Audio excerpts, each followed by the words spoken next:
अस्सलाम वालेकुम, welcome to my channel कुन फाया कुन कोइट्स। शेख सादी से किसी ने शिकायत की कि फलां शख्स मुझसे जलता है। आप मुस्कुराए और फरमाया इसके लिए ये सज़ा काफ़ी है कि वो जलता ही रहे। दुनियादारी देखी जाए तो औरत की शादी ससुराल वालों से होती है। शरीयत देखी जाए तो औरत पर भी सबसे ज़्यादा हक उसके शोहर का होता है, मगर आज की औरत को शोहर से ज़्यादा ससुराल वालों को खुश रखना पड़ता है। लड़के ने अपने बाप से पूछा, बाबा मर्द को कैसे पता चले उसका किरदार कैसा है, क्योंकि कोई शख्स खुद को गलत नहीं कहता। बाबा ने कहा, बेटा जब तुम्हारी ख्वाहिश हो कि तुम्हारी बहन बेटी को तुम जैसा मर्द मिले तो तुम समझ जाओ कि तुम हक पर हो, वरना खुद को सुधार लो।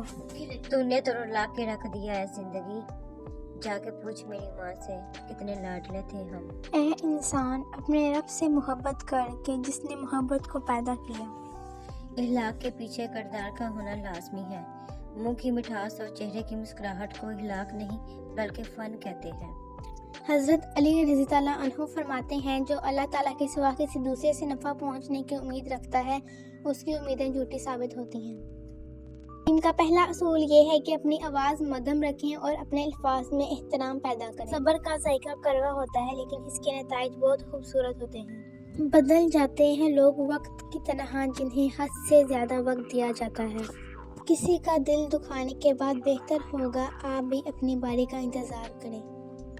खूबियाँ ढूंढना भी एक खूबी है, ऐब ढूंढना भी एक ऐब है। बाज़ औक़ात हम सही होते हुए भी सफाइयाँ देते हैं, क्योंकि हम इस तल्लुक़ को खोना नहीं चाहते। मुद्दतें लगती ही अपना बनाने में, लोग लम्हों में छोड़ देते हैं। दिलों की इमारतों में कहीं बंदगी नहीं, पत्थर की मस्जिदों में खुदा ढूंढते हैं लोग। जो शख्स गुस्सा ज़्यादा करता है वो इंसान प्यार भी ज़्यादा और साफ दिल रखता है। बर्बादी, जब किसी से बात करने में सुकून मिलने लगे तो समझ जाए बर्बादी बहुत करीब है। वो चंद पल जो मेरे तेरे साथ गुजर गए, बस उतना ही लिखूंगा दौरे हयात को अपनी। पाकीज़ा हो मेरा रिश्ता उससे इस कदर मौला कि जन्नत तक उसका हाथ मेरे हाथ में हो। कोई बैठा हुआ दौर मुझे दुआ देता है, मैं डूबता हूँ पर समुंदर मुझे उछाल देता है। शहद की मिठास अपनी जगह, लेकिन वो मेरे नबी पाक का लहजा अपनी जगह। हज़रत अली ने फरमाया, जब तुम्हारा दिल किसी के गले लग के रोने को चाहे तो कुरान पाक को गले लगा लेना। आज जो दुआ का हिस्सा है, देखना कल वो नसीब का हिस्सा बन जाएगा। बस तुम अपने प्यारे रब अल्लाह पर यकीन रखो।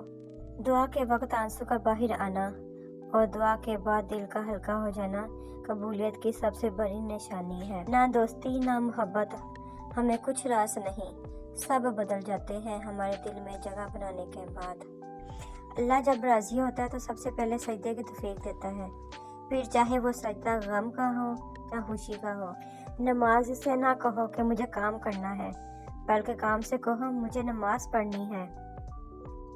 जन्नत की दो बड़ी नेमतें, एक अल्लाह पाक का दीदार, दूसरा हज़रत मोहम्मद मुस्तफ़ा सल्लल्लाहु अलैहि वसल्लम से मुलाकात है। या अल्लाह हमें दोनों नेमतें नसीब फरमाना, आमीन सुम्मा आमीन। रब थाम लेता है गुनाहगारों को भी, वह ज़माने की तरह रसवा नहीं करता। ये आजमाइश कुछ वक़्त की है, फिर वो ही होगा जो तुम्हारी दुआ में है। माँ चाहे पढ़ी लिखी ना हो, लेकिन दुनिया की हर ज़रूरी बात हम अपनी माँ से ही सीखते हैं। सब ने कहा वही जाओ जहाँ तुम्हारी कदर हो, चुनाचा हम अल्लाह की तरफ लौट गए। जो लोग अपनी दुआओं में दूसरों को शामिल करते हैं, खुशियाँ पहले उनके दरवाजे पर दस्तक देती हैं। हुस्ने यूसुफ सा हो या सूरत बिलाल जैसी, दोस्ती रूह से हो तो हर रूह को माँ लगता है। खूबसूरत था इस कदर के महसूस तक न हुआ, कब कैसे कहाँ मेरा बचपन। वो मोहब्बत जिसका मुकाम इस दुनिया के तमाम रिश्तों में पाई जाने वाली मोहब्बत से ज़्यादा बुलंद है, वो मोहब्बत माँ की मोहब्बत होती है। उम्र कोई भी हो चोट लगने की, पर मुँह से सबसे पहले माँ ही निकलता है। Thanks to watching my videos, please subscribe my channel. अगर आपको मेरी वीडियोस अच्छी लगती हैं तो प्लीज़ मुझे कमेंट सेक्शन में ज़रूर बताएं। खुदा हाफिज़।